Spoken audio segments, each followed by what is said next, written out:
ಭಾರತ ಮತ್ತು ಯುರೋಪ್ ಮಧ್ಯೆ ಐತಿಹಾಸಿಕವಾದಂತಹ trade deal ಅಥವಾ FTA ಫ್ರೀ ಟ್ರೇಡ್ ಅಗ್ರಿಮೆಂಟ್ ನಡೆದಿದೆ. ಇದನ್ನ ಬಹಳ ಐತಿಹಾಸಿಕ ಮತ್ತು ಚಾರಿತ್ರಿಕ ಅಂತ ಹೇಳಲಾಗ್ತಾ ಇದೆ. ಮುಖ್ಯವಾಗಿ ಯುರೋಪ್ ಇದನ್ನ ಮದರ್ ಆಫ್ ಆಲ್ ಡೀಲ್ ಅಂತ ಬಣ್ಣಿಸಿರುವಂಥದ್ದು. ಸುಮಾರು 20 ವರ್ಷಗಳ ಸಂಧಾನ ಮಾತುಕತೆಯ ಬಳಿಕ ಈಗ ನಡೆದಿದೆ. ಜೊತೆಗೆ ಗಣರಾಜ್ಯೋತ್ಸವದ ವಿಶೇಷ ಸಂದರ್ಭದಲ್ಲಿ ಈ ಒಪ್ಪಂದ ಆಗಿರುವಂಥದ್ದು ಕೂಡ ಒಂದು ಐತಿಹಾಸಿಕ ಅಂತಂದು ಹೇಳ್ಬೋದು. ಹಾಗಾದ್ರೆ ಈ ಡೀಲ್ನಿಂದ ಭಾರತಕ್ಕೆ ಮತ್ತು ಯುರೋಪಿಗೆ ಆಗತಕ್ಕಂತಹ ಪ್ರಯೋಜನಗಳು ಏನು, ಇದರ ಇಂಪ್ಯಾಕ್ಟ್ ಏನಾಗುತ್ತೆ, ಗ್ಲೋಬಲ್ ಟ್ರೇಡ್ ಇಕಾನಮಿಯ ಸಮೀಕರಣ ಯಾವ ರೀತಿಯಲ್ಲಿ ಬದಲಾಗ್ತಾ ಇದೆ ಅನ್ನೋದನ್ನ ಒಂದಷ್ಟು ಮಾಹಿತಿಯನ್ನ ತಿಳ್ಕೊಳ್ಳೋಣ. ಮುಖ್ಯವಾಗಿ ಭಾರತ ಮತ್ತು ಅಮೆರಿಕಕ್ಕೆ ಇದರಿಂದ ಉಂಟಾಗುವಂತಹ ಪ್ರಯೋಜನಗಳ ಬಗ್ಗೆ ನೋಡೋಣ. ಬಹಳ ಇಂಟ್ರೆಸ್ಟಿಂಗ್ ಆಗಿದೆ ಈ ಟಾಪಿಕ್. ಮೊದಲಿಗೆ ಭಾರತಕ್ಕೆ ಆಗುವಂತಹ ಪ್ರಯೋಜನಗಳು ಏನು ಅನ್ನೋದನ್ನು ನೋಡೋಣ. ನೋಡಿ, ಏನಾಗುತ್ತೆ, ಭಾರತದ ಪ್ರಮುಖ ರಾಜ್ಯಗಳಿಗೆ ಯುರೋಪಿನ 27 ಮಾರುಕಟ್ಟೆಗೆ ಪ್ರವೇಶ ಇನ್ನು ಮುಂದೆ ಸುಲಭ ಆಗಲಿದೆ. ಅಂದರೆ ಟ್ಯಾಕ್ಸ್ ಬಹಳ ಗಣನೀಯವಾಗಿ ರೆಡ್ಯೂಸ್ ಆಗುತ್ತೆ. ಸುಮಾರು 6,40,000 ಕೋಟಿ ರೂಪಾಯಿ ಮೌಲ್ಯದ ರಫ್ತನ್ನು ಮಾಡಲಿಕ್ಕೆ ಭಾರತಕ್ಕೆ ಯುರೋಪಿನ ಮಾರುಕಟ್ಟೆ ಓಪನ್ ಆಗುತ್ತೆ. ಇದು ಬಹಳ ಮುಖ್ಯ ಅಂತ ಹೇಳ್ಬೋದು. ಮುಖ್ಯವಾಗಿ ಕರ್ನಾಟಕ, ಮಹಾರಾಷ್ಟ್ರ, ತಮಿಳುನಾಡು, ಪಂಜಾಬ್, ಉತ್ತರ ಪ್ರದೇಶ ಹೀಗೆ ಪ್ರಮುಖ ರಾಜ್ಯಗಳಿಗೆ ಯುರೋಪಿನ ಮಾರುಕಟ್ಟೆಯ ಪ್ರವೇಶ ಇನ್ನು ಮುಂದೆ ಬಹಳ ಸುಲಭ ಆಗುತ್ತೆ. 6,40,000 ಕೋಟಿ ರೂಪಾಯಿ ಮೌಲ್ಯದ ಎಕ್ಸ್ಪೋರ್ಟ್ ಮಾಡಲಿಕ್ಕೆ ತುಂಬ ಅನುಕೂಲ ಆಗುತ್ತೆ. ಸುಮಾರು 20 ವರ್ಷಗಳ ಕಾಲ ನಿರಂತರ ಪ್ರಯತ್ನ, ಸಂಧಾನ, ಮಾತುಕತೆಯ ಬಳಿಕ ಈ ಒಪ್ಪಂದ ಆಗಿರುವಂಥದ್ದು ಬಹಳ ವಿಶೇಷ. ಹಾಗಾಗಿ ಮದರ್ ಆಫ್ ಆಲ್ ಡೀಲ್ ಅಂತ ಐರೋಪ್ಯ ಒಕ್ಕೂಟದ ಅಧ್ಯಕ್ಷೆ ಉರ್ಸುಲಾ ವಂಡರ್ ಲಿಯನ್ ಅವರು ಇದನ್ನ ಬಣ್ಣಿಸಿರುವಂಥದ್ದು. ಸೊ ಒಪ್ಪಂದದ ಟೈಮಿಂಗ್ ಕೂಡ ಇಲ್ಲಿ ಬಹಳ ಮುಖ್ಯ ಆಗಿದೆ. ಭಾರತ ಮತ್ತು ಯುರೋಪ್ ಸೇರಿದ್ರೆ ಜಾಗತಿಕ GDP ಅಥವಾ ಗ್ಲೋಬಲ್ GDPಯ 25% ಆಗುತ್ತೆ ಅನ್ನೋದನ್ನು ಕೂಡ ಇಲ್ಲಿ ನಾವು ಗಮನಿಸಬಹುದು. ಭಾರತದ ಟೆಕ್ಸ್ಟೈಲ್, ಅಪಾರಲ್, ಎಂಜಿನಿಯರಿಂಗ್ ಉತ್ಪನ್ನಗಳು, ಔಷಧ, medical device, electronics, chemicals, plastic, rubber, marine products, leather, footwear, jewellery, ಕೃಷಿ ಉತ್ಪನ್ನಗಳ ಎಕ್ಸ್ಪೋರ್ಟಿಗೆ ಈಗ ಒಂದು ಹೊಸ ಮಾರುಕಟ್ಟೆ ಅಲ್ಲಿ ಕ್ರಿಯೇಟ್ ಆಗುತ್ತೆ.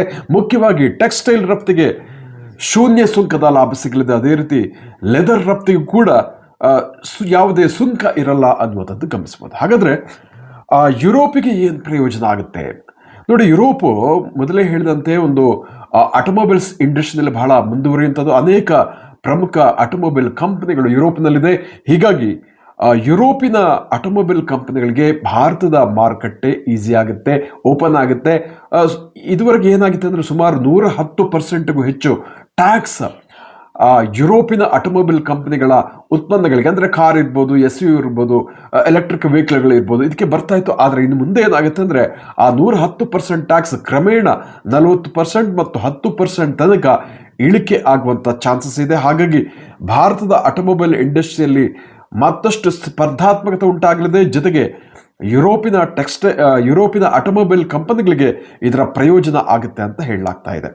ಅದೇ ರೀತಿ ಭಾರತದ ನಾನಾ ರಾಜ್ಯಗಳಿಗೆ ಪಂಜಾಬ್, ಉತ್ತರ ಪ್ರದೇಶ, ಅಸ್ಸಾಂ, ವೆಸ್ಟ್ ಬೆಂಗಾಲ್, ತೆಲಂಗಾಣ, ಆಂಧ್ರ ಪ್ರದೇಶ, ಕರ್ನಾಟಕ, ಮಹಾರಾಷ್ಟ್ರ, ಗುಜರಾತ್, ರಾಜಸ್ಥಾನ, ಕೇರಳ, ತಮಿಳುನಾಡು, ಇಷ್ಟು ಆಂಧ್ರ ಪ್ರದೇಶ, ಇಷ್ಟು ರಾಜ್ಯಗಳಿಗೆ ಅನುಕೂಲ ಆಗುತ್ತೆ ಅಂತ ಹೇಳಲಾಗ್ತಾ ಇದೆ. ಮುಖ್ಯವಾಗಿ ಯಾವೆಲ್ಲ ಕ್ಷೇತ್ರಗಳಲ್ಲಿ ಎಕ್ಸ್ಪೋರ್ಟ್ ಜಾಸ್ತಿ ಆಗ್ಬೋದು ಅಂದರೆ textile and ಅಪ್ಯಾರಲ್, engineering goods.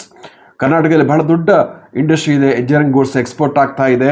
Pharmaceutical, medical device, electronics, gems and jewellery, chemicals, marine products, leather and footwear, plastic and rubber, tea spices, furniture, handicraft, mineral, sports goods, agri products, ಇಷ್ಟು ಕ್ಷೇತ್ರಗಳಲ್ಲಿ ಭಾರತದಿಂದ ಯುರೋಪಿಗೆ ಎಕ್ಸ್ಪೋರ್ಟ್ ಇಂಪೋರ್ಟ್ ಆಗುತ್ತೆ. ಅದೇ ರೀತಿ IT industry ಕೂಡ ಅನುಕೂಲ ಆಗುತ್ತೆ. ಯುರೋಪಿನ ಅನೇಕ ಕಂಪನಿಗಳಿಗೆ ಇಂಡಿಯನ್ IT ಇಂಡಸ್ಟ್ರಿಯಿಂದ ಸರ್ವಿಸ್ ಕೂಡ ಇನ್ಕ್ರೀಸ್ ಆಗುವಂಥ ಚಾನ್ಸಸ್ ಕೂಡ ಇದೆ. ಮುಖ್ಯವಾಗಿ ಈ ಲೇಬರ್ ಇಂಟೆನ್ಸಿವ್ ಸೆಕ್ಟರ್ಗಳಿಗೆ ತುಂಬ ಬೂಸ್ಟ್ ಸಿಗುವಂಥದ್ದನ್ನು ನಾವಿಲ್ಲಿ ಗಮನಿಸ್ಬೋದು. ಯಾಕಂದರೆ ಇದರಿಂದ ಏನಾಗುತ್ತೆ ನೋಡಿ, ಫಾರ್ ಎಕ್ಸಾಂಪಲ್ ಟೆಕ್ಸ್ಟೈಲ್ ಮತ್ತು ಅಪಾರಲ್ ಇಂಡಸ್ಟ್ರಿ ತಮಿಳುನಾಡಿನ ತಿರುಪೂರ್ ಇರ್ಬೋದು, ಕರ್ನಾಟಕದಲ್ಲೂ ಕೂಡ ಸಾಕಷ್ಟು ಗಾರ್ಮೆಂಟ್ ಇಂಡಸ್ಟ್ರೀಸ್ ಇದೆ, ಕರಕುಶಲ ಕರ್ಮಿಗಳಿದ್ದಾರೆ. ಇವರಿಗೆಲ್ಲರೂ ಕೂಡ ಯುರೋಪಿನ ಮಾರುಕಟ್ಟೆ ಓಪನ್ ಆಗುತ್ತೆ. ಹಾಗಾಗಿ ಇಲ್ಲಿನ textile, apparel, engineering goods, pharmaceutical ಇದೆಲ್ಲ ಕೂಡ ಒಂದು ರೀತಿಯ ಲೇಬರ್ ಇಂಟೆನ್ಸಿವ್ ಸೆಕ್ಟರ್, ಅಂದರೆ ಕಾರ್ಮಿಕ ಕೇಂದ್ರಿತ ಸೆಕ್ಟರ್ಗಳಿದೆಲ್ಲ. ಸೊ ಹಾಗಾಗಿ ನೋಡಿ, ಟೆಕ್ಸ್ಟೈಲ್ ಮತ್ತು ಅಪಾರಲ್ಗೆ ಇಮಿಡಿಯೇಟ್ ಆಗಿ 0 duty on 100% of tariff lines ಅಂತ ಇದೆ.